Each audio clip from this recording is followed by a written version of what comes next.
G'day there, it's Dana here from Piwokaka Valley Homestead. Today is just going to be a quick video on how to dehydrate your own elderberries so that you can use them to make your elderberry syrup later in the season.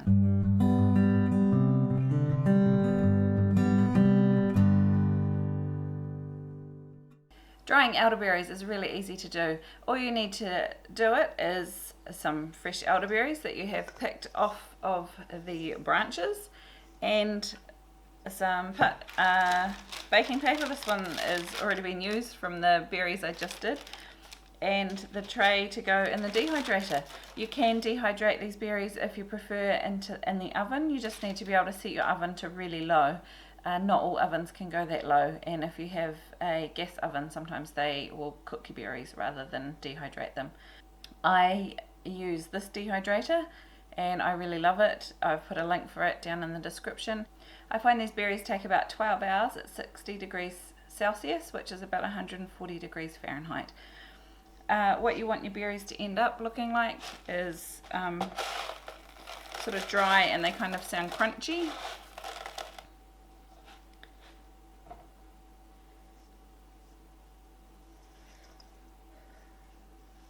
When you first pick your elderberries, what you want to do is to take them home and get all the berries off the sticks. The very best way of getting the berries off the sticks is actually to use a fork.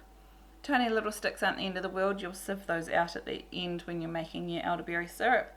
But the sticks themselves do contain some cyanide-like compounds which are less than ideal to be eating. However, if you are heating your syrup to over 26 degrees Celsius, which, to be honest, room temperature is often over 26 degrees Celsius, so any type of cooking and even the dehydrating is enough to denature the compounds in here that you don't want to be eating. Try and pick out as many green berries as you can, because again, the green berries contain slightly higher levels of those cyanide compounds. Also, they just don't taste so nice. Once you've got your berries all off of the sticks, then you just need to give them a bit of a rinse and dry them. Just strain them off in a colander or a sieve. And then all you need to do is get the plastic tray for your dehydrator, pop some paper over the top so the berries don't all fall through. And I usually put about 300 grams of berries, or 2 decent sized handfuls, on each tray. And then you need to spread them out so that they're pretty close to just one berry thick. You don't want them to be stacked on top of each other too high, or else they're going to take too long to dry. And then you just pop that tray into your dehydrator, set it at 140 Fahrenheit or 60 degrees Celsius, and run it for about 12 hours. Once your elderberries are all nice and dry, they need to be stored in an airtight container. To use your dried elderberries, you always need to rehydrate them with some water. Dehydrated elderberries lose about 80% of their weight when you dry them. In a recipe, to convert fresh elderberries to dry elderberries, you need to times the weight by 0.2, and that will give you the weight of dried elderberries that you need to use. Many syrup recipes actually use dried elderberries, so that's a great thing to use these elderberries for. Dried elderberries should last at least a year, if not longer. Keep an eye out for mold. If for any reason they do go moldy, you simply haven't dehydrated them long enough. The idea with dehydrating is that you remove enough of the moisture that bugs and other such things can't grow in them.